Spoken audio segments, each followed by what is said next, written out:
రాజులు 6వ అధ్యాయము. రాజాओं की पुस्तक 6वां अध्याय 12వ వచనం. 12वां वचन.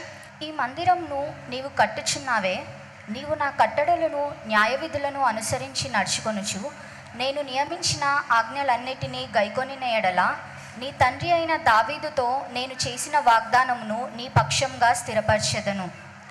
నా జనులైన ఇశ్రాయేలీయులను విడిచిపెట్టక నేను వారి మధ్య నివాసము చేసేదను. ఆ ప్రకారము సొలొమోను మందిరంను కట్టించి ముగించెను. చాలండి. హల్లెలూయా. हालेलुया। మన మొదట సంఘము కట్టింది ఎవరు?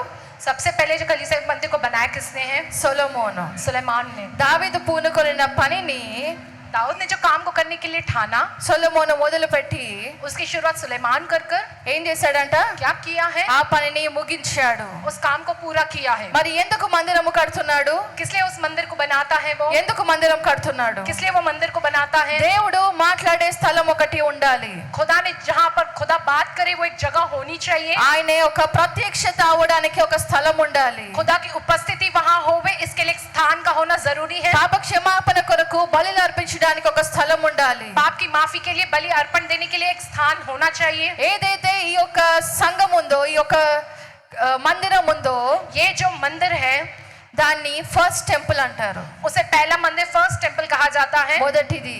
सबसे पहला है మరి वो। మొదటిది నిర్మించింది సొలొమోను. सबसे पहला बनाया है सुलेमान ने। మరి దేవుడిచ్చిన జ్ఞానమును బట్టి खुदा के दिए हुए ज्ञान के अनुसार ఘనముగా కట్టించాడు. बहुत ही प्रशंसा योग्य उसे बनाया మరి गया है। దేవుడు అక్కడ దిగి అందరితో మాట్లాడతాడని खुदा वहाँ पर उतर कर उनसे बात करेगा कहकर ఘనముగా కట్టించాడు. बड़ी प्रशंसा के योग्य उसे बनाया गया है। విలువైనవి అన్ని వాడి ఆ ఒక మందిరాన్ని కట్టించాడు. कीमती वस्तुओं का इस्तेमाल करके उस मंदिर को बनाया गया है। ఆ మందిరంలో వాడే ప్రతి ఒక్కటి విలువైంది. उस मंदिर में इस्तेमाल किया जाने वाले हर एक वस्तु जो वो बड़ी कीमती है। కాబట్టి इसलिए ఆ మందిరము కట్టిన తర్వాత उस मंदिर को बनवाने के बाद దేవుడు ఏమి ఆజ్ఞ ఇస్తున్నాడు? ఇక్కడ खुदा क्या कहकर आज्ञा देता है? ఈ మందిరం అయితే కడుతున్నావు, तुम तो इस मंदिर को तो बनवा रहे हो, కానీ ఏం చేయాలంట? लेकिन क्या करना है? ఆయన ఆజ్ఞలను, उनकी आज्ञाओं का నీవు నా కట్టడలను న్యాయవిధులను అనుసరించి నడుచుకొనుచు నేను నియమించిన ఆజ్ఞలన్నిటినీ గైకొని ఎడల ఆయన న్యాయ ప్రకారము ఆయన కట్టడలన్నీ పాటిస్తూ నడిచి ఆయన ఆజ్ఞానుసారంగా నడవాలి.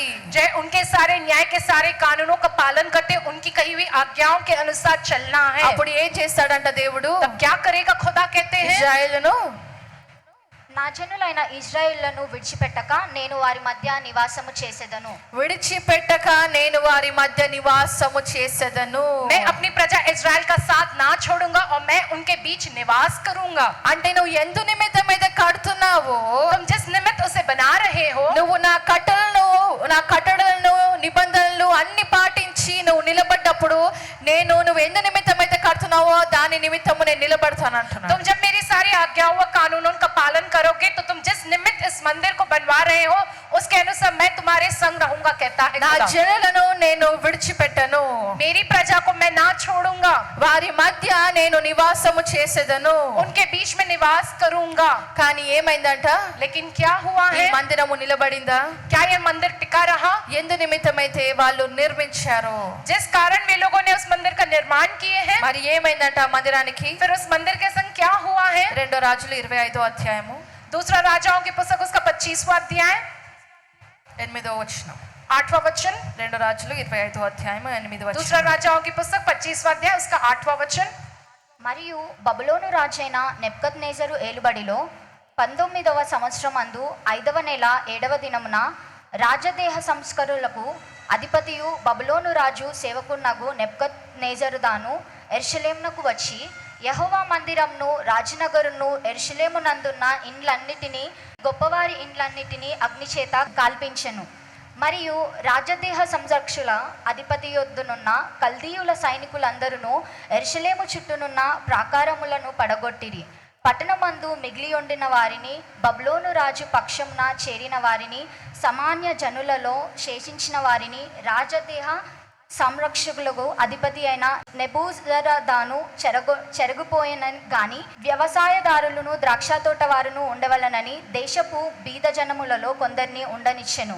మరియు యెహోవా మందిరమందున్న ఇత్తడి స్తంభములను మట్లను యెహోవా మందిరమున్న ఇత్తడి సముద్రంను కల్దీయుల తునుకలుగా కొట్టి ఆ ఇత్తడిని బబులోను పట్టణంనకు ఎత్తుకొని పోయిరి. చాలండి. హల్లెలూయా.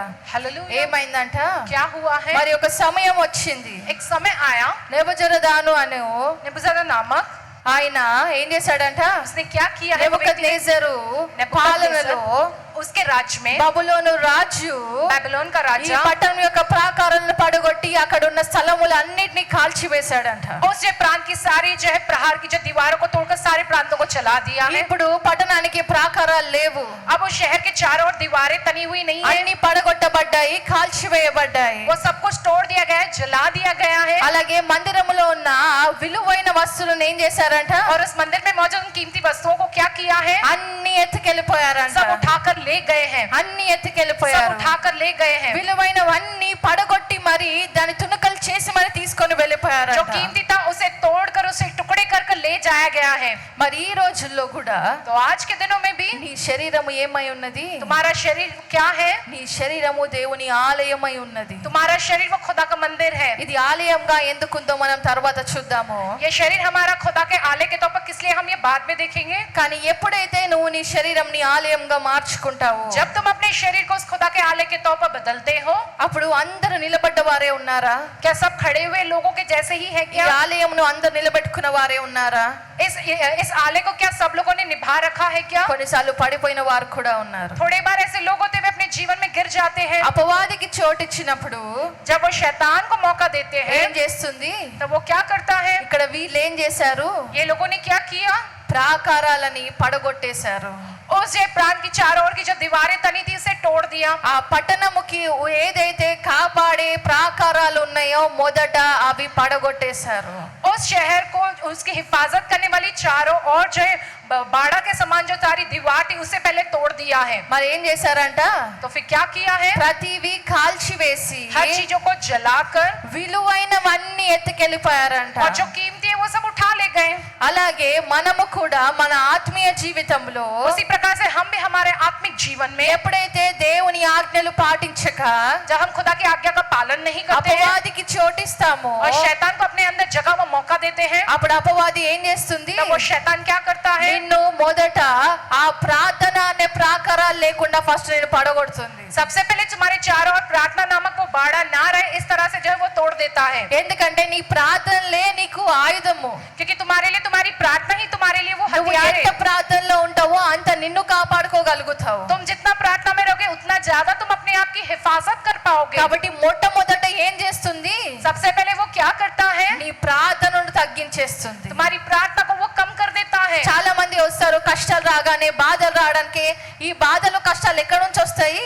बहुत से लोग आ जाते हैं जब उनको कोई दुख मुसीबत तकलीफें आती है। दुख मुसीबत तकलीफें कैसे आती है? బైబిల్ రాస్తుంది దేవుడు శోధించేవాడు కాదు.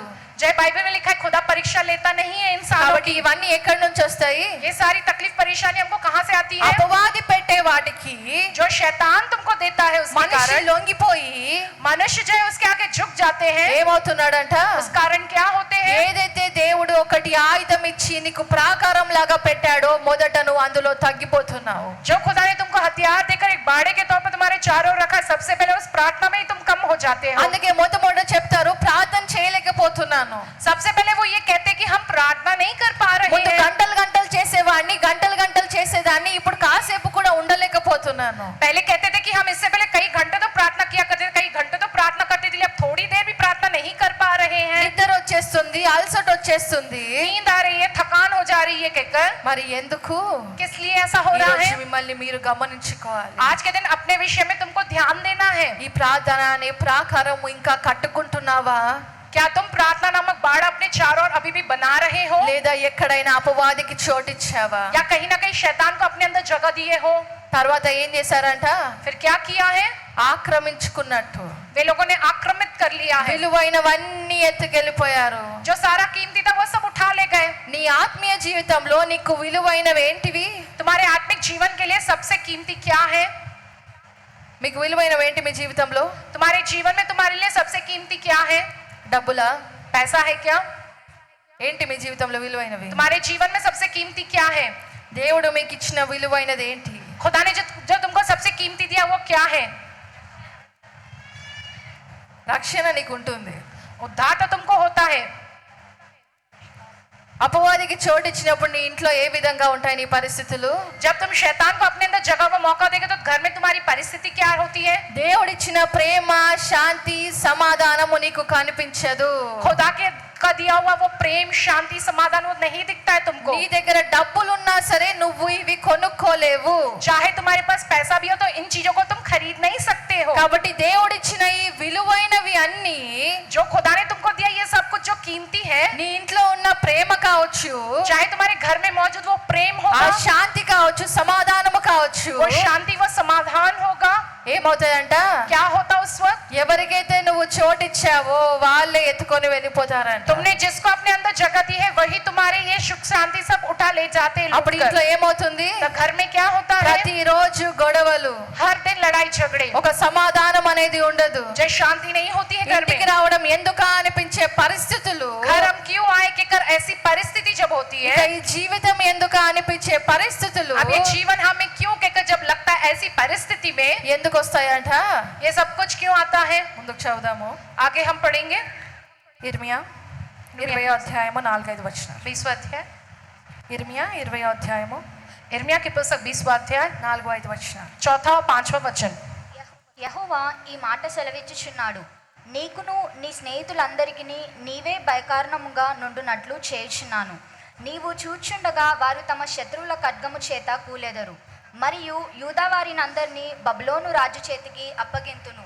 అతడు వారిని చెరపట్టి బబులోనునకు తీసుకొని పోవును, ఖడ్గము చేత వారిని హతము చేయును. ఈ పట్టణంలోనికి ఐశ్వర్యమంతయు దానికి వచ్చిన లాభమంతయు దాని అమూల్య వస్తువులన్నీయు యూదా రాజుల నిధులన్నీయు నేను అప్పగింతును. వారి శత్రువుల చేతికే వాటిని అప్పగింతును. శత్రువులు వాటిని దోచుకొని పట్టుకొని బబులోనునకు తీసుకొని పోవుదురు. చాలండి. హల్లెలూయా. हालेलुया। మరి ఎప్పుడు వచ్చారంట? कब आए हैं वे? మరి ఎవరి ఆజ్ఞ ఇచ్చారు? किसे आज्ञा दी है? ఒక అపవాది రావాలంటే ఒక ఆజ్ఞ కావాలి. ఆజ్ఞ ఎవరు ఇచ్చారంట? एक शैतान अगर आना तो एक आज्ञा दी जानी चाहिए। वो आज्ञा किसने ఈ दिया మాట है? ఎవరు సెలవిస్తున్నారు? ये बात कौन कहता है? యెహోవా సెలవిచ్చు మాట, यहोवा की यह वाणी है బబులోను రాజు చేతికి నేను అప్పగిస్తున్నాను. कि बबलोन के राजा के हाथों के हवाले तुमको मैं करता ఆయన हूं। మిమ్మల్ని అందరిని నాశనము చేసి वो सब तुम्हारा नाश करके, మీరు పెట్టుకున్న విలువైన వస్తువులు కూడా నేను వారికి అప్పగిచ్చేస్తాను. तुमने जो अपने लिए रखा कीमती वस्तुओं को भी मैं उनके हवाले कर दूंगा, कहता है खुदा। ఎందుకంటే क्योंकि అది ఇర్మియా 25వ అధ్యాయము उसी इर्मिया की पुस्तक के 25वें अध्याय में 8-9 వచనాలు. 8 और 9 वचन में ये लिखा है, సైన్యములకు అధిపతియగు యెహోవా ఇలాగు సెలవిచ్చుచున్నాడు, మీరు నా మాటలను ఆలకింపకపోతిరి గనుక నేను ఉత్తర దేశంలోనున్న సర్వజనులను నా సేవకుడైన నెబుకద్నెజరును బబులోను రాజును పిలువనంపించున్నాను. చాలండి. హల్లెలూయా. हालेलुया। ఎవరిని పిలువనంపిస్తున్నాడంట? किनको बुलवा भेजते हैं? ఎందుకు పిలువనంపిస్తున్నాడు? किस लिए बुलवा भेजते हैं? మీరు నా మాటలను వినలేదు కాబట్టి, तुमने मेरी बात को नहीं सुना है इसलिए, నా ఆజ్ఞను తప్పి నడిచారు కాబట్టి, मेरी आज्ञा का उल्लंघन कर तुम चले हो అంటే इसलिए। ఏదో ఒక విషయంలో పాపానికి చోటిచ్చి, माने किसी न किसी विषय में पाप को जगह देकर, ఏదైతే దేవుడు చేయొద్దు అన్నాడో, जिस बात के लिए खुदा ने मना किया करने को, ఏదైతే రక్షణ తీసుకున్న మనుషులు చేయదగదో, जो कुछ जो है उद्धार पाए हुए लोगों को नहीं करना चाहिए, అటువంటివి చేశారు కాబట్టి वैसा ही कुछ वे लोगों ने किया। इसलिए నేను ఎవరికి ఆజ్ఞాపిస్తున్నాను అన్నాడు. मैं किसको आज्ञा देता हूँ क्या कहते हैं? ఒకసారి మళ్ళీ చదవండి. एक बार फिर से पढ़ेंगे उस वचन को। మీరు నా మాటలను ఆలకింపపోతిరి గనుక నేను ఉత్తర దేశంలోనున్న సర్వజనములను నా సేవకుడైన నెబుకద్నెజరును నా సేవకుడైన నెబుకద్నెజరును నెబుకద్నెజరును బబులోను రాజును पिलवनंपिंచుచున్నాను. పిలువనంపిస్తున్నాను. మరి నెబుకద్నెజరు దేవుడు ఏమని పిలుస్తున్నాడు? नेबुकदनेस्सर के विषय में खुदा क्या कहकर उसको बुलाता है? నా मेरा నా मेरा। మరి నెబుకద్నెజరు దేవుడి ఆజ్ఞకి లోబడి ఉన్నాడా? जो है नेबुकदनेस्सर राजा जो है खुदा की आज्ञा के अनुसार चल रहा है क्या? దేవుని నమ్మి నడిచేవాడా? खुदा को मानकर चलने वाला क्या? కాదు. नहीं। మరి ఇక్కడ నా సేవకుడు అని ఎందుకు రాస్తుంది? फिर खुदा क्यों कहकर यहाँ वचन में लिखे कि मेरा सेवक नेबुकदनेस्सर कहकर? చదివినప్పుడు ఆశ్చర్యపడతాము. जब हम पढ़ते तो बड़े आश्चर्य होते हैं। బబులోను రాజు बबलोन का राजा దేవునికే విరుద్ధంగా నడిచేవారు. वो खुदा का विरोधी, खुदा के विरुद्ध चलने वाला। దేవుడు నెబుకద్నెజరు నా సేవకుడు అని రాస్తున్నాడు. फिर खुदा ये कहकर उसके विषय में लिखते कि नेबुकदनेस्सर मेरा सेवक कहकर। कर, ఎందుకంటే నిజంగా ఆయన సేవకుడిలాగా ఉన్నాడు కాబట్టి, क्योंकि वो वाकई में उनके सेवक के तौर पर है इसलिए। ఆయనకు లోబడి జీవించేవాడు కాదు, उनका कहना मानकर जीने वाला व्यक्ति तो वो नहीं है, ఆయనను నమ్మి ఆయన ఆజ్ఞ ప్రకారం నడిచేవాడు కాదు, కానీ उनको मानकर उनकी आज्ञा के अनुसार चलने वाला व्यक्ति तो वो नहीं है, ఆయన लेकिन బిడ్డలను సరి చేయడానికి ఆయన వాడుకున్న ఒక వ్యక్తిగా ఉన్నాడు కాబట్టి నా సేవకుడు అంటున్నాడు. खुदा अपने बच्चों को, अपनी संतान को सही करने के लिए उसका इस्तेमाल करता है, इसलिए खुदा कहता है नेबूकदनेस्सर के विषय में मेरा सेवक कहकर। అంటే ఇప్పుడు నెబుకద్నెజర్ని దేవుడు వాడుకుంటున్నాడు, माने नेबूकदनेस्सर को जो खुदा इस्तेमाल कर रहा है ఆయన బిడ్డలను సరి చేయడానికి. ताकि खुदा अपने बच्चों, अपनी संतान को सही सुधारने के लिए उनको। పోయినసారి ఆ వారంలో వాక్యం మనం చూసుకున్నాము. पिछले हफ्ते के हमने वचन में ये देखा है, మనుషుల్ని సరి చేయాలంటే బెత్తం వాడతాడు కాబట్టి, जब इंसानों को अगर सही करना है तो छड़ी का इस्तेमाल होता है। ఇక్కడ కూడా దేవుడు నెబుకద్నెజర్ని వాడుకున్నాడు. यहाँ पर खुदा ने भी नेबूकदनेस्सर राजा को इस्तेमाल किया है ఆయన బిడ్డలను మళ్ళీ తిరిగి ఒక మార్గంలో నిలబెట్టడానికి. ताकि खुदा अपने बच्चों को, अपनी संतान को फिर एक सही मार्ग पर लाकर रख सके। इसलिए ఎందుకు? किस लिए? ఎందుకంటే ఒకసారి ఆజ్ఞ తప్పారు, एक बार वे लोगों ने आज्ञा का उल्लंघन किया, తిరిగి ఏమైందంట, फिर क्या हुआ है? ఏ మందిరం అయితే నిలబడి ఉండాలో जो मंदिर खड़ा रहना चाहिए ఆ మందిరము వాళ్ళు పాడు చేశారు.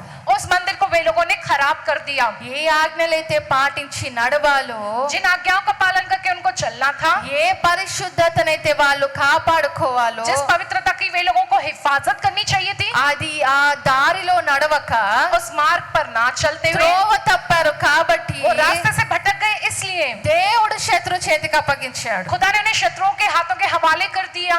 కాబట్టి మన జీవితంలో కూడా तो हमारे जीवन में भी కొన్నిసార్లు దేవుడు మనుషుల్నే వాడుకుంటాడు నిన్ను మార్చడానికి. खुदा थोड़े समय मनुष्यों का ही इस्तेमाल करता है ताकि तुम्हें बदल सके। वो నీకు వ్యతిరేకంగా ఉండడము तुम्हारे विरोध में रहना దేవుడు వాడుకుంటున్నాడు. खुदा इस्तेमाल करता है उनको। నువ్వు తప్పిపోయినప్పుడు तुम जब भटक जाते हो, ఇప్పుడు అనుకుందాము దేవుడు నిన్ను ఒకటి చేయొద్దన్నాడు, समझो कि खुदा ने तुमसे एक काम को नहीं करने को कहा है, నువ్వు చేసావు, फिर भी तुमने किया है। ఒకరిని నమ్మొద్దు అనుకున్నావు, एक बार भरोसा नहीं करना चाहते కానీ थे, నమ్మావు. लेकिन भरोसा किया। ఇంతవరకు మంచిగా ఉన్న వ్యక్తి अब तक अच्छा रहने वाला व्यक्ति तुम्हारे साथ సడన్ గా నీకు ఒక శత్రులాగా మారిపోతాడు. एकदम से तुम्हारे लिए वो एक शत्रु बन जाता है। లేదా ఇంతవరకు బానే ఉంది అనుకున్న వాడివి, या अब तक तो अच्छा है ना कहकर समझने वाले तुम, నువ్వు చేసింది మూడో వ్యక్తికి తెలియదు అనుకున్నప్పుడు तुमने जो किया तीसरे व्यक्ति को मालूम ही नहीं है ఆ कहकर మూడో सोचने वाले, వ్యక్తి సడన్ గా వస్తాడు. एकदम से वो तीसरा व्यक्ति आ जाता है। మరి అది ఎవరు వాడుకుంటున్నట్టు, माने कौन इस्तेमाल करता है उन्हें,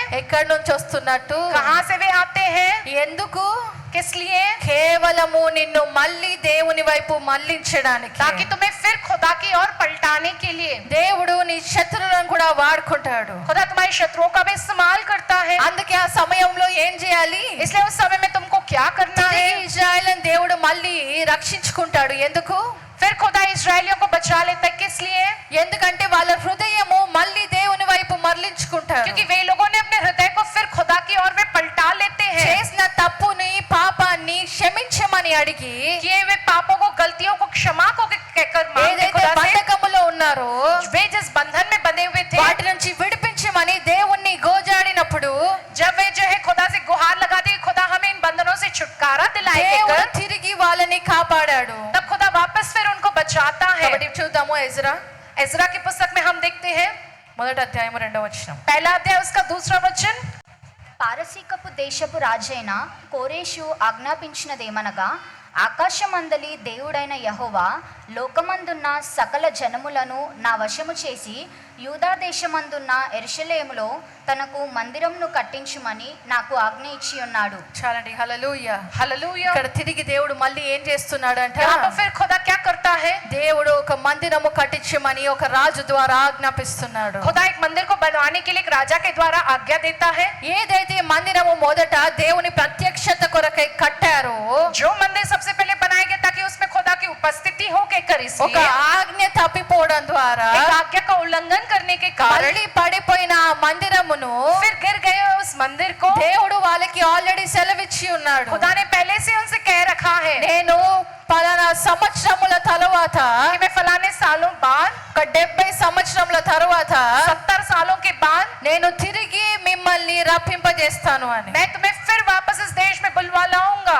కాబట్టి తిరిగి ఇక్కడ మనుషుల కార్యములు చూస్తున్నారు. यहाँ पर फिर से हमने मनुष्य का वो कार्यों को देखते हैं. తిరిగి మందిరము కట్టిస్తున్నాడు. फिर से वो उस मंदिर को बनवाते हैं. దేవుడు విడిచిపెట్టాడా? क्या खुदा ने उनको छोड़ दिया? దేవుడు కేవలము శిక్షించాడే కానీ విడిచిపెట్టలేదు. खुदा ने तो सिर्फ उनको सजा दी, लेकिन खुदा ने उनका साथ नहीं छोड़ा. ఏదైతే దేవుడు మందిరముగా కట్టించాడో, जो मंदिर के तो वो खुदा ने पहले बनवाया है. దావీదు పూనుకున్నప్పుడు దేవుడే అంటాడు, నువ్వు కాదు నేనిచ్చే నీ ఒక కుమారుడు కడతాడు. जब दाऊद ने जब ठाना मंदिर बनाने के लिए, तब खुदा ही कहता है तुम नहीं बनाओगे, लेकिन मैंने जो तुमको पुत्र दिया उसके द्वारा ये मंदिर की बनावट అది होगी. దేవుని వాక్యే. वो खुदा का ही वचन है. దేవుడు సెలవిచ్చాడు కాబట్టి సొలొమోను కట్టగలిగాడు. वो खुदा की वाणी है, इसलिए सुलेमान राजा बना सका उस मंदिर को. కానీ ఎందుకు పడిపోయింది అంటే ఒక ఆజ్ఞ తప్పి తప్పుడు మార్గంలో నడిచినందుకు పడిపోయింది. तो इसलिए वो मंदिर गिर गया. खुदा की आज्ञा का उल्लंघन करने के कारण, गलत मार्ग पर चलने के कारण ही वो मंदिर जो है वो टूट गया है. కానీ దేవుడు విడిచిపెట్టకుండా తిరిగి మళ్ళీ కట్టిస్తున్నాడు. लेकिन खुदा उनका साथ नहीं छोड़ा, लेकिन फिर उस टूटे मंदिर को फिर से बनवाते हैं खुदा. మన జీవితాల్లో కూడా చూస్తూ ఉంటాము. हमारे जीवन में भी हम देखते हैं చాలా బలంగా నిలబడ్డ వారు కొందరు పడిపోతారు. बहुत ही बलवंत रहकर खड़े वाले लोग भी थोड़े समय गिर जाते हैं. నీ కుటుంబంలో కూడా, तुम्हारे परिवार में भी, నీ భర్త కావచ్చు, నీ పిల్లలు కావచ్చు, तुम्हारे पति होंगे, शायद वो तुम्हारे बच्चे होंगे, లేదా నువ్వు నడిపించిన నీ ఆత్మీయ సంతానము కావచ్చు. या तुमने जिनको चलाया तुम्हारी आत्मिक संतान ही होगी. ఒకనొక టైంలో एक ऐसे समय में చాలా బలంగా నిలబడ్డారు, बहुत ही बलवंत रहकर खड़े ఎంతో हैं, విశ్వాసములో నడిచారు, कितने ही विश्वास में वो चले కానీ हैं, ఇప్పుడు పడిపోయారు. लेकिन अब वे गिर गए हैं. మరి వాళ్ళ జీవితం ఎలా అని అనుకుంటే, फिर अब उनका जीवन कैसा कहकर सोचने पर ఇక్కడ ఎవరి ద్వారా దేవుడు తిరిగి మందిరాన్ని కట్టించాడు? यहाँ पर किसके द्वारा खुदा ने फिर से इस मंदिर को बनवाया है?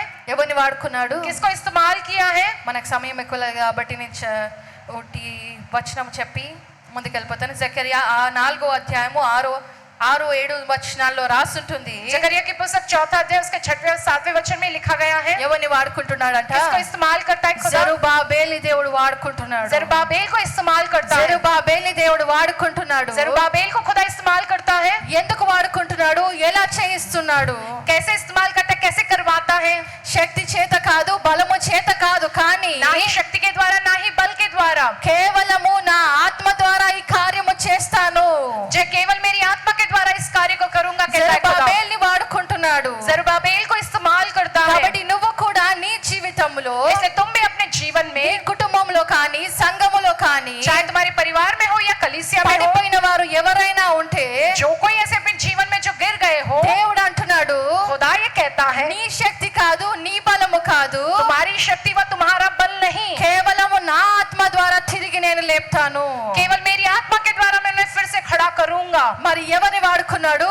किनको इस्तेमाल किया है? జెరుబాబేలుని వాడుకున్నట్టు దేవుడు అంటున్నాడు, నేను నిన్ను వాడుకుంటాను. जैसे जरुब्बाबेल को इस्तेमाल किया, खुदा कहता है कि मैं तुझको इस्तेमाल మరి करूंगा. ఏ విధంగా వాడుకుంటాడు? कैसे हमें इस्तेमाल करेगा? నీ ఆశ ద్వారా దేవుడు వాడుకుంటాడు. तुम्हारी आशा के द्वारा खुदा तुमको इस्तेमाल అయ్యో करेगा. నాకు శక్తి లేదు, हाय मुझ में तो शक्ति नहीं నాకు है, బలము లేదు, मुझ में बल नहीं है, నా ఇంట్లో నేను ఇంకా పోరాడే శక్తి లేదు, मेरे घर में अब मुझको लड़ाई लड़ने की वह शक्ति नहीं ఇన్ని है, గొడవలు పడి నేను అలసిపోయాను, घर में लड़ाई झगड़े कर मैं तो थक चुका हूँ, నేను ఇంకా ఎవరికి ఏం చెప్పలేను, अब मैं किसी से कुछ नहीं कह सकती నేను हूँ, పోరాడి అలసిపోయాను అనుకుంటే, मैं लड़ लड़ कर थक गई हूँ, क्या सोच रहे हो? तो దేవుడు అంటున్నాడు, నీ శక్తి కాదు, నీ బలము కాదు, కేవలము నా ఆత్మ ద్వారా చేస్తాను. खुदा ये कहता है ना ही तुम्हारी शक्ति, ना ही तुम्हारे बल के द्वारा, लेकिन सिर्फ और सिर्फ मेरी आत्मा के द्वारा ये करूंगा. నీ ప్రార్థన ద్వారా దేవుడు నిన్ను వాడుకుంటాడంట. तुम्हारी प्रार्थना के ही द्वारा खुदा तुमको जो इस्तेमाल మరి करेगा. జెరుబాబేలు పూనుకున్నప్పుడు जब जरुब्बाबेल ने ठान लिया, మరి ఏమని పాడతాం మనము? हम क्या कहकर गीत गाते हैं? ఓ గొప్ప పర్వతమా జెరుబాబేలు నటగింపను, ఓ గొప్ప పర్వతమా జెరుబాబేలు నటగింపను, ఎంత మాత్రపు దానవు నీవనెను, చెదరు భూమిగా మారెదవు, ఎంత మాత్రపు దానవు నీవనెను, చెదరు భూమిగా మారెదవు. హల్లెలూయా. हालेलुया. మరి ఏంటంట? क्या कहते हैं? ఎంత గొప్ప పర్వతమైనా సరే चाहे कितना भी बड़ा व ऊंचा पर्वत हो, చెదను భూమిగా మారిపోతుందంట. उसे चाहे समतल भूमि बना देता है, చెదను భూమిగా మారిపోతుందంట. उसे सपाट भूमि वो बना देता है. ఎందుకంటే తిరిగి ఆ మందిరాలను కట్టడానికి జెరుబాబేలును దేవుడు వాడుకుంటున్నాడు కాబట్టి, क्योंकि फिर उस मंदिर की बनावट करने के लिए जरुब्बाबेल को खुदा इस्तेमाल करता है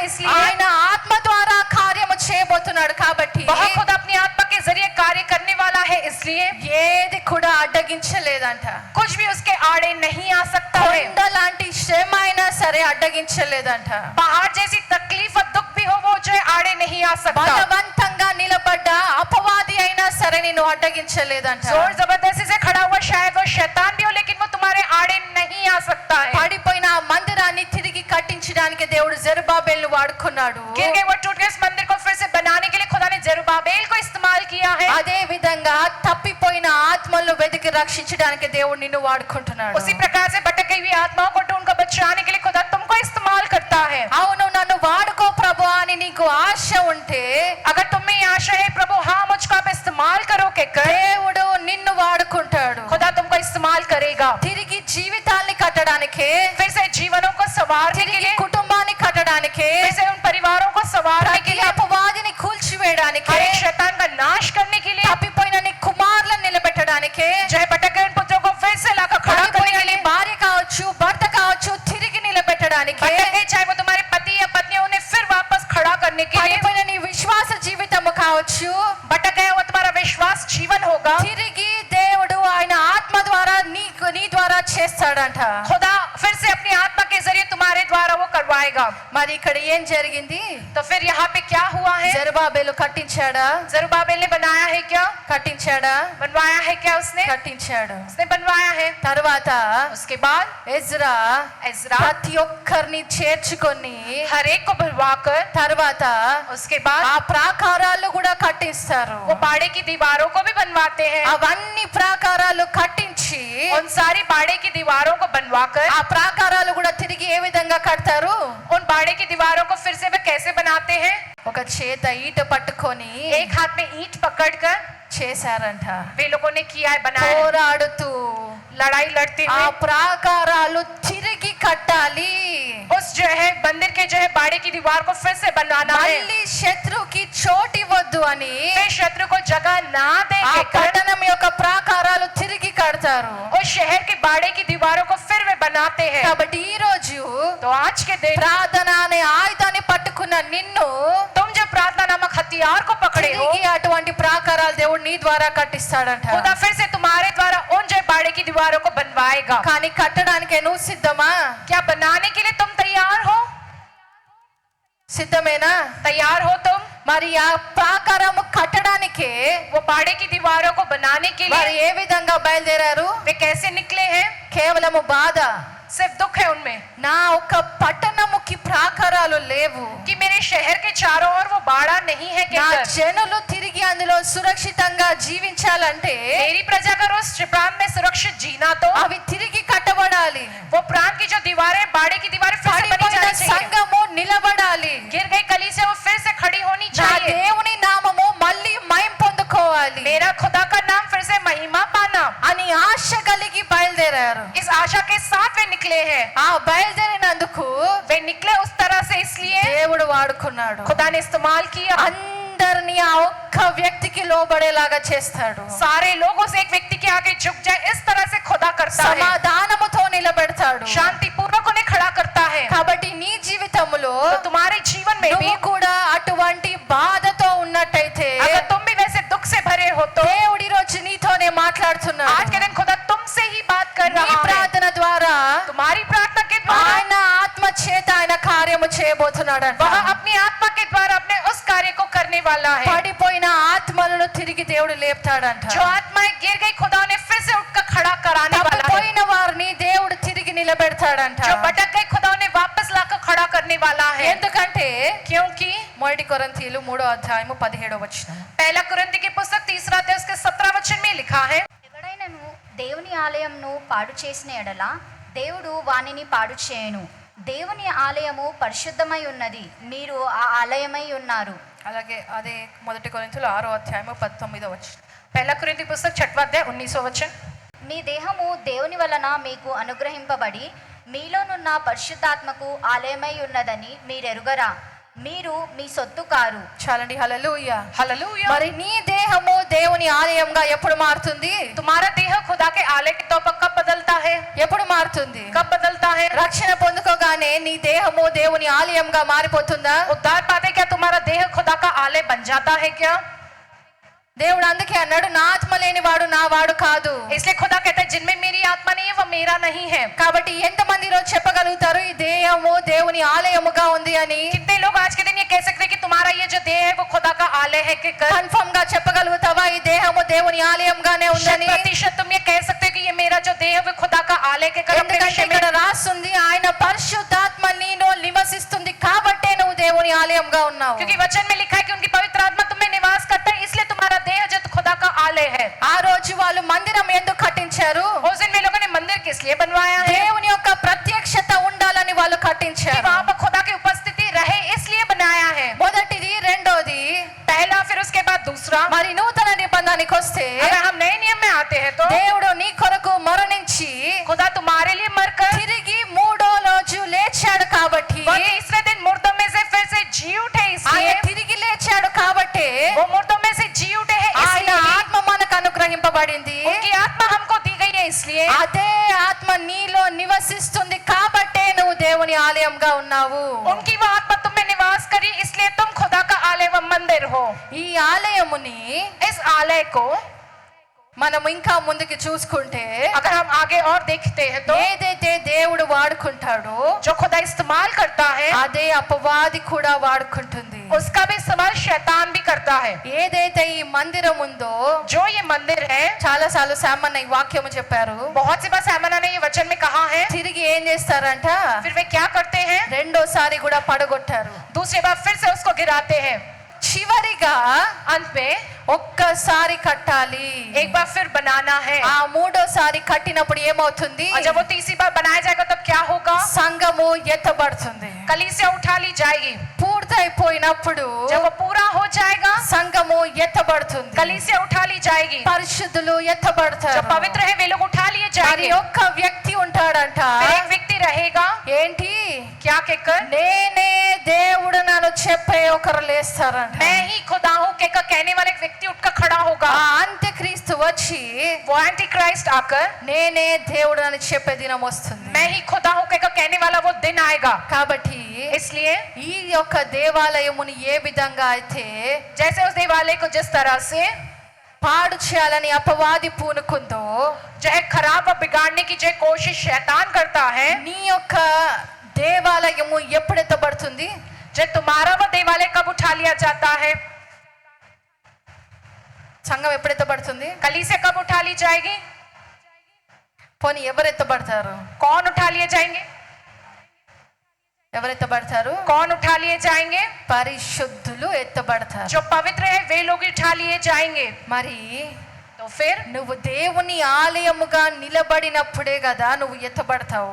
जब तुम खुदा के आलय के तौर पर खड़े रहोगे तभी तो ना तुम उठा लिए जाओगे। కాబట్టి ఈ ఆలయము నిలబడాలంటే ఏం చేయాలి? अगर ये आलय खड़ा रहना तो उसके लिए क्या करना है? ఏదైతే సొలొమోను మందిరము కట్టినప్పుడు దేవుడు సెలవిచ్చాడో, जब सुलेमान राजा मंदिर बनवाता है, जब खुदा जो कहता है నీ పరిశుద్ధతను నువ్వు కాపాడుకోవాలి, कि तुम्हें अपनी पवित्रता की हिफाजत करनी है, వాళ్ళు ఇది కాదని వేరే వైపు మరలారు కాబట్టి वे ये नहीं कहकर दूसरी ओर वे पलटे इसलिए ఆ రోజు అపవాది దూరగలిగింది. उस दिन जो है वो शैतान घुस पाया है। దేవుని ఆజ్ఞ లేకుండా ముట్టగలుగుతారా? बिना खुदा की आज्ञा के छू सकेगा क्या? కానీ శత్రువుకి దేవుడు ఆజ్ఞ ఇచ్చి ఉన్నాడు. लेकिन शत्रु को खुदा ने आज्ञा दी है ఆ ఆలయమును పడగొట్టడానికి. उस आलय को तहस नहस करने के लिए। కాబట్టి इसलिए ఈ యొక్క ఆలయాన్ని కూడా నువ్వు ఏం చేయాలి? तुम्हारे अपने इस आलय व मंदिर को तुमको क्या करना है? అందుకే దేవుడు అంటాడు, इसलिए खुदा ये कहता है ఐదర్ వేడిగా ఉండు లేకపోతే చల్లగా ఉండు, रहना है तो गर्म रहो या जो ठंडे रहो, కానీ గోరువెచ్చగా ఉండొద్దంట. अधर बीच ना रहना है तुमको। రెండు పడవలలో కాలు పెట్టి दो नाव पे पैर रखकर నడవరాదు. सवार होकर नहीं चल सकते हो కానీ तुम। ఇంకా చాలా మంది ఆ రెండు పడవల్లోనే ఉన్నారు. लेकिन अभी भी बहुत से ऐसे लोग हैं जो एक ही समय में दो नावों पर सवार हैं। ఏమనుకుంటారు? क्या सोचते हैं वो? ఇప్పటి వరకు వెళ్తున్నాం కదా, కొనసాగిద్దాము. अभी तक तो हम चल रहे हैं ना, इसको ऐसे ही आगे बढ़ने देंगे। బానే వెళ్తున్నాము. अच्छे ही तो चल रहे हैं। ఎప్పుడైతే దేవుడు రాకడ వస్తుందో అప్పుడు ఒక పడవలోకి వెళ్ళిపోతే సరిపోతుంది. जब खुदा का आगमन होगा तब एक नाव में चले जाएंगे तो काफी रहेगा। అప్పుడు పరిశుద్ధతలో ఉంటే సరిపోతుంది. उस वक्त जो है पवित्रता में हम रहेंगे तो काफी रहेगा। కానీ నువ్వు ఎవరికి చోటిస్తున్నట్టు, माने तुम किसको मौका दे रहे हो, ఎవరికి చోటిస్తున్నావు? माने तुम किसको मौका నీ दे रहे हो। దేహము ఆయన ఆలయముగా ఉండాలంటే ఎవరు మాత్రమే ఉండాలి? अगर तुम्हारा देह उनका मंदिर बनकर रहना चाहिए तो सिर्फ और सिर्फ कौन रहना चाहिए ఆ उसमें? పట్టణములో మందిరము ఎక్కడ ఉంటుంది? उस शहर में मंदिर कहाँ होता है? హార్ట్ ఆఫ్ ద సిటీలో ఉంటదంట. जय हार्ट ऑफ द सिटी में रहता है। కాబట్టి నీ యొక్క దేవుడు నీ యొక్క శరీరంలో ఎక్కడ ఉండాలి? तुम्हारा जो खुदा है तुम्हारे शरीर में वो कहाँ रहना चाहिए? ఎందుకంటే నీ దేహమే ఆలయము. तुम्हारा देह ही उनका आलय ఈ है। ఆలయంలో దేవుడు ఎక్కడ ఉండాలి? तुम्हारे आलय में खुदा कहाँ रहना चाहिए? ఎక్కడ ఉన్నాడు దేవుడు? कहाँ है खुदा? చాలా మందికి ఇక్కడ ఉంటాడు. बहुत से लोगों के लिए ऐसा होता है ఎందుకంటే क्योंकि దేవుడు అంటే ఒక ఆలోచన. खुदा माने उनको सिर्फ एक सोच है। నేను దేవుడి గురించి ఆలోచిస్తాను, मैं खुदा के विषय में सोचता हूँ। దేవుడు నా గురించి ఏమంటున్నాడో ఆలోచిస్తాను. खुदा मेरे विषय में क्या कहता है इस बारे में मैं सोचता हूँ। కానీ చేసేదేంది? लेकिन करते क्या है? చేసేది అన్ని మనం అనుకున్నట్టే. जो कुछ उन्हें सही लगता वही करते हैं। కానీ హృదయంలో ఎవరున్నారు? लेकिन दिल में कौन है? హృదయంలో అపవాదిని కూర్చోబెట్టుకొని ఉంటారు. दिल में वे लोग जो है शैतान को बिठाए रखते हैं। ఇది కాదు, ये नहीं, ఇది చేస్తే వీరందరూ ఉండరు. ये करने से ये सब लोग नहीं रहेंगे। ఇది చేస్తే నీకు ఇది రాదు. ये करने से तुमको ये नहीं आएगा। నువ్వు దేవుని మార్గంలో నడిస్తే నీకు హోదా రాదు. तुम खुदा के मार्ग में चलोगे तो ऊंची पदवी नहीं मिलेगी నీ तुमको। దేవుని నువ్వు నమ్మి నడిస్తే వీరందరూ నీ వెంట రారు. अगर तुम खुदा को मानकर उनके पीछे चलोगे तो ये लोग तुम्हारे साथ नहीं आएंगे। కాబట్టి ఏం చేస్తాము? इसलिए क्या करते हैं हम? ఆ హృదయంలో ఎవరికి చోటిస్తున్నాము? अपने दिल में किसको जगह देते हैं? మనుషులకు చోటిస్తున్నాము. मनुष्यों को जगह देते हैं। దేవుని కన్నా ఎక్కువ खुदा से बढ़कर ఏదైతే నువ్వు కోరుకుంటున్నావో దాన్ని తీసుకెళ్లి నువ్వు నీ మనసులో जिसको तुम కూర్చోబెట్టుకుంటున్నావు. ज्यादा चाहते हो उसे ले जाकर अपने दिल में सवार रखते हो। కొందరు బాధ, थोड़े लोगों में दुख, దేవుని కన్నా ఎక్కువ బాధని తీసుకెళ్లి కూర్చోబెట్టుకుంటారు. खुदा से ज्यादा अपने दुख को ले जाकर बिठा लेते हैं। నా బాధ గొప్పది, मेरा दुख ही सबसे महान है। నేను పడుతున్న శ్రమ గొప్పది, मैं जो दुख उठा रहा हूँ वही सबसे बड़ा है। నేనే ఇదంతా భరిస్తున్నాను सिर्फ मैं ही ये सब कुछ झेल रहा हूँ అని ఏంటి कहकर అపవాది చెప్తుంది. शैतान ये कहता है तुमसे, లేదు లేదు, నువ్వే చాలా భరిస్తున్నావు. नहीं नहीं तुम ही सबसे ज्यादा सहन कर रही हो। నువ్వు లేకపోతే ఎవరు ఇంతగానం శ్రమ భరించలేరు. तुमसे बढ़कर कोई इतना ज्यादा जो दुख नहीं सह सकता है। నువ్వు గొప్పవాడి కాబట్టి భరిస్తున్నావు. तुम महान हो इसलिए तुम ये सहन कर रहे हो। కానీ మీకేం నేర్పిస్తుంది అపవాది? लेकिन शैतान तुमको क्या कहकर सिखाता है? బాధపడడం నేర్పిస్తుంది. दुख उठाना, दुखी होना वो सिखाता है। కాబట్టి ఏం చేస్తారు? ఎప్పుడు ఒక బాధలో ఉంటారు. इसलिए हमेशा एक दुख में लगे रहते हैं। కానీ దేవుడు ఏమన్నాడు? लेकिन खुदा क्या कहता है? ఏమన్నాడు? क्या कहा है खुदा ने? ఆయన యందు, उसमें యెహోవా యందు, यहोवा में, యెహోవా యందు यहोवा में సంతోషించుడి. हमेशा आनंदित रहो। ఏం చేయాలి? क्या करना है? సంతోషించుడి. आनंदित रहो। కాబట్టి ఈ రోజు ఎంతమంది సంతోషంగా లేరో, आज के दिन जितने लोग आनंदित नहीं है, ఒకసారి మీ హృదయము సింహాసనం మీద ఎవరున్నారో ఒకసారి చూసుకోండి. एक बार अपने दिल के सिंहासन पर ये कहकर देख लो कि कौन बैठा है। బాధలు రావని కాదు, కష్టాలు రావని కాదు, दुख मुसीबतें नहीं आएगी कहकर ऐसा नहीं कहते हैं हम। మనుషులు ఏడవరని కాదు, इंसान कभी रोएंगे नहीं कहकर नहीं कहते हैं। అన్ని పరిస్థితులు వస్తాయి. కానీ सब प्रकार की ये परिस्थिति आएगी, लेकिन విశ్వాసం ఉన్నవాడు जिनमें विश्वास होता బండ है, మీద నిలబడ్డట్టు वो जिस तरह से चट्टान पकड़ा होता है, కదిలింపబడకుండా ఉన్నవాడు जो कभी नहीं हिलाया जाता है, वैसा जो रहता దేవుని है యందు సంతోషిస్తారు. वो खुदा में हर पल आनंदित रहता है। కాబట్టి ఈ మందిరాన్ని నువ్వు ఏ విధంగా కాపాడుకోవాలి? इसलिए इस मंदिर की हिफाजत तुम्हें कैसे करनी ఏ है? అపవాదికి చోటు ఇవ్వకుండా కాపాడుకోవాలి. किसी भी शैतान को जगह नहीं देना, इस तरह से हिफाजत करनी है। ఎందుకంటే ఈ మందిరము ఎత్తబడే దినము త్వరలో రాబోతుంది. क्योंकि इस मंदिर का उठा लिए जाने का एक दिन बहुत ही जल्द आ रहा है। శ్రమలు వస్తాయి, दुख आएंगे, ఇబ్బందులు వస్తాయి, तकलीफें आएगी, అవమానం వస్తుంది, अपमान आएंगे, భరించలేని వస్తుండొచ్చు. जो तुम सहन न कर सको वो सब कुछ आएगा। నీ ప్రాకారాల్ని పడగొడతావా? क्या तुम अपनी जो चारों ओर की बाड़े की दीवार को तोड़ लोगे? లేదా ఈ మందిరాన్ని కాపాడుకుంటాకై నీ ప్రాకారాలు తిరిగి నువ్వు లేపుకుంటావా? या अपने अंदर के उस मंदिर की हिफाजत करने के लिए चारों ओर की जो है उस बाड़े की दीवार को फिर से बना लोगे? కేవలము నీకేనా? क्या सिर्फ तुम्हारे लिए ही क्या, లేకపోతే ఇతరుల కొరకు కూడానా? या सिर्फ दूसरों के लिए भी? ఎందుకంటే మనం ఉపవాసం ఉండి ప్రార్థన చేస్తున్నాం. ఎందుకు? हम उपवास रखकर प्रार्थना कर रहे हैं, किस लिए? మన ఇంటికి మనం ఒక కంపౌండ్ వాల్ వేసుకుంటాము. हम हमारे घर के लिए चारों एक कंपाउंड वाले एक बाड़ा डाल लेते हैं ना। ఈ మధ్య గేటెడ్ కమ్యూనిటీలు వచ్చినాయి. आजकल में जो गेटेड कम्युनिटी कहकर आया है, ఆ గేటెడ్ కమ్యూనిటీకి ఏముంటుంది? उस गेटेड कम्युनिटी को क्या होता है, क्या रहता है उसमें? ఎంతమందికి గేటెడ్ కమ్యూనిటీలో ఉండడం ఇష్టము? कितने लोगों को गेटेड कम्युनिटी में रहना पसंद है? తెలిసిన వారికి అయితే చాలా మందికి ఇష్టము. जो है बहुत से लोगों को पसंद है ऐसी जगह पे रहना. గేటెడ్ కమ్యూనిటీ అంటే ఈ మధ్య పెద్ద పెద్ద బిల్డింగ్లు వచ్చి అన్నిట్లో ఒక స్విమ్మింగ్ పూల్, ఒక ప్లే గ్రౌండ్ అన్ని ఒకే చోట ఉంటున్నాయి కదా. जो है गेटेड कम्युनिटी माने बड़ी बड़ी बिल्डिंग होती है और एक ही जगह पे जो स्विमिंग पूल, प्लेग्राउंड वगैरह सब होता है ना, అవి అన్ని ఒకే చోట ఉంటాయి. वो सब कुछ एक ही जगह होता है. అందులో చాలా మంది ఉంటారు. वहाँ पर बहुत से लोग रहते हैं. వాటన్నిటికీ ఒకటే ఒక బౌండరీ వాల్. उस जगह के लिए सिर्फ एक एक बाउंड्री वॉल होती है. కాబట్టి నువ్వు ఎందులో ఉండాలనుకుంటున్నావు? तुम किस में रहना चाहते हो? ఆత్మీయతలో అడుగుతున్నాను. आत्मिकता में. ఓన్లీ నా ఇంటికే, सिर्फ मेरे घर के लिए ही, నా పిల్లలకే, सिर्फ मेरे बच्चों के लिए, నా భర్తకే, मेरे पति के लिए ही, పక్కింటోడు ఏమన్నా అయిపోని, पड़ोसी चाहे कुछ भी हो जाए. అంతేనా? उतना ही क्या? అవును, ఈ కాలంలో శారీరకంగా వెళ్ళి పోరాడమని నేను చెప్పట్లేదు. हाँ, आज के वक्त में शारीरिक तौर पर जाकर लड़ने के लिए नहीं कहते हैं लड़ाई. వెళ్ళే పరిస్థితులు కూడా కాదు. जाने वाले ऐसे परिस्थितियां भी नहीं है. నేను ఆత్మీయంగా పోరాడడం గురించి मैं మాట్లాడుతున్నాను. आत्मिक जन लड़ाई लड़ने के विषय में बात कर रही हूँ. ఎందుకంటే దేవుడు మనకొక ప్రాకారం ఇచ్చింది. ఎందుకు? क्योंकि खुदा ने हमारे चारों एक बाड़ा दिया. किस लिए है? వెళ్ళి వేరే వాళ్ళని కూడా నువ్వు లేపుతావని. ताकि तुम जाकर दूसरों को भी उठाओगे.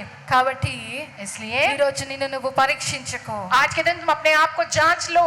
దేవుడు తిరిగి ఆ ఒక్క మందిరాన్ని కట్టించడానికే खुदा फिर उस मंदिर को बनवाने के लिए జెరుబాబేలుని దేవుడు వాడుకున్నాడు. जरुब्बाबेल को इस्तेमाल किया है. ఈ రోజు అదే విధంగా నేను కూడా నిలబడతాను అనుకుంటే उसी तरह से आज के दिन मैं भी खड़ा हूँगा कि अगर सोचते हो तो దేవుణ్ణి అడుగు. खुदा से तुम मांगो. దేవుడు నీ ద్వారా పడిపోయిన వారిని తిరిగి లేవనెత్తాను. खुदा तुम्हारे द्वारा गिर गए लोगों को उठाएगा. కాబట్టి इसलिए ఆశ ఉన్న వారందరూ లేచి దేవుణ్ణి అడుగుదాము. जिनमें आशा के सारे लोग उठकर हम प्रभु से मांगेंगे. ఎందుకంటే దేవుడు ఆయన బిడ్డల్ని నడిపించే వారిగా ఉంచాడు. क्योंकि उन्होंने अपनी संतान को जो दूसरों को चलाने वालों के समान बनाया है, నడిపించే వారిగా ఉంచాడు. छुटकारा दिलाने वालों के समान ఈ रखा రోజు है. నీ దేహము ఆలయముగా మారిందంటే ఆ తండ్రే కుమారుని పంపాడు. కాబట్టి आज के दिन तुम्हारा देह जो उनके आलय के तौर पर बदला माने वो उस पिता ने अपने पुत्र को भेजा है तुम्हारे लिए. అలాగే ఈ రోజు దేవుడు నిన్ను కూడా పంపుతుంది. उसी प्रकार से आज के दिन खुदा तुमको भेजाता ఆయన है. కుమారుడు కుమార్తెలుగా చేర్చుకున్నాడు. కాబట్టి तुमको अपना बेटा अपनी बेटी बनाया है खुदा ने. इसलिए కాబట్టి దేవుణ్ణి అడుగుదాము. इसलिए खुदा से हम मांगेंगे, దేవా నన్ను వాడుకో ప్రభువా. खुदा मुझको इस्तेमाल करो. ఆశ కలిగి ఉన్నవారు అడగండి. जिनमें आशा है वे ये मांगे దేవా खुदा से. నన్ను ఈ రోజు నడిపించు. प्रभु आज के दिन आप मुझको चलाओ పడిపోయిన వారిని నిలబెట్టడానికి ताकि जो गिर गए उन्हें मैं वापस फिर से खड़ा कर ఎంతమంది सकूं. అయితే ఆత్మీయతలో పడిపోయారో जो सब आत्मिकता में गिर వారి गए हैं, కొరకు ప్రార్థించినప్పుడు जब उनके लिए प्रार्थना करेंगे तो వారు తిరిగి నీలో నిలబడ్డానికే वे आप में फिर से वे खड़े होने के लिए, ఈ యొక్క రాజ్య స్థాపనలో आपके राज्य की स्थापना के लिए, తిరిగి మందిరముగా అనేక మందిని నిలబెట్టడానికే आपके मंदिर के तौर पर फिर से अनेक लोगों को खड़ा करने के लिए, తప్పిపోయిన వారికి వెతికి రక్షించడానికే जो भटक गए उन्हें ढूंढ कर उन्हें बचाने के लिए, ఒక చేత ప్రార్థన అనే ఈటని పట్టుకొని एक तरफ जो प्रार्थना नामक ईंट को पकड़कर ప్రార్థిస్తున్నాము ప్రభు అని చెప్పు. प्रार्थना करो प्रभु के तुम कहो. ఈ రోజు నుంచి ఆశ కలిగి आज के दिन से बड़ी आशा के साथ, దేవా నాకు ఆశగా ఉంది ప్రభువా, प्रभु मुझ में ये आशा है నన్ను प्रभु, వాడుకో ప్రభువా, आप मुझे इस्तेमाल करो प्रभु. జెరుబాబేలుగా నన్ను వాడుకో ప్రభువా. जरुब्बाबेल के तौर पर इस्तेमाल करो ఎక్కడ प्रभु. నడిస్తే అక్కడ ఏ అడ్డంకులు ఉండడానికే వీల్లేదు ప్రభువా. जहाँ कहीं भी चलो वहाँ कोई अड़ंगे ना हो प्रभु. నీ కుటుంబం గురించి కావచ్చు, चाहे आपके परिवार के నీ लिए हो పిల్లల గురించి या కావచ్చు, आपके बच्चों के लिए हो, నీ భర్త భార్య గురించి కావచ్చు, तुम्हारे पति या पत्नी के నీ विषय में हो, బంధువులు నీ స్నేహితులు కావచ్చు, चाहे तुम्हारे रिश्तेदार व दोस्तों के विषय में हो, పడిపోయిన నీ సంఘము గురించి కావచ్చు, तुम्हारी कली से जो गिर गई होगी चाहे उसके विषय में हो, పడిపోయిన నీ ఆత్మీయ బిడ్డల గురించి కావచ్చు, जो तुम्हारे आत्मिक संतान जो गिर गए होंगे उसके विषय में होगा. పడిపోయిన సంఘమైనా సరే ప్రార్థించు. अगर तुम्हारी वो कलीसिया भी होगी जो गिर गई उसके लिए प्रार्थना करो. ఆయన ఆత్మ ద్వారా ఆయన చేయబోతున్నాడు. ये आत्मा के द्वारा वो करने वाला है. నీ జ్ఞానము కాదు, నీ శక్తి కాదు, నీ బలము కాదు, तुम्हारा ज्ञान व तुम्हारी शक्ति व तुम्हारा बल नहीं, కేవలము ఆయన ఆత్మ ద్వారా ఆయన सिर्फ చేయబోతున్నాడు. वो अपनी आत्मा के जरिए करने वाला है. కాబట్టి దేవుణ్ణి అడుగు. इसलिए ఈ खुदा से मांगो. రోజు దేవుడు నీ యొక్క శరీరముని ఆయన ఆత్మ నివసించి ఆలయముగా ఉంచాడు. కాబట్టి అడుగు దేవుని, నీ ఆత్మ చేత నన్ను నింపు, నీ శక్తి చేత నన్ను నింపు ప్రభువా, నీ బలము చేత నన్ను నింపు ప్రభువా, నీ ఆత్మ కార్యము చేస్తానని నువ్వు మాట్లాడుతున్నావు ప్రభువా. అటువంటి ఆత్మ కార్యము చూడడానికే దేవా నన్ను నీ ఆలయముగా నిలబెట్టి ఉన్నావు. కాబట్టి నీ ఆత్మ చేత నన్ను నింపు, నీ ఆత్మ చేత నన్ను నింపు, నీ ఆలయముగా నన్ను నిలబెట్టు. ప్రాకారాలు తిరిగి కట్టడానికే, పడిపోయిన సంఘము లేవనెత్తడానికే, పడిపోయిన కుటుంబాన్ని లేవనెత్తడానికే, పడిపోయిన మనుషుల్ని లేవనెత్తడానికే, పాపము ఎక్కడ పని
యేసు నామములో ప్రార్థిస్తున్నాము తండ్రి ఆమేన్. మరణాథ యేసు ప్రభా త్వరగా రమ్ము. యేసు రక్తమే జయం, ప్రభేసు నామకే జయం, ప్రభేసు రక్తంలో సంపూర్ణ విజయం, అపవాది క్రియల నాశనం. తండ్రి మీ కార్యం నిరంతరం జయం జయం జయం తండ్రి ఆమేన్.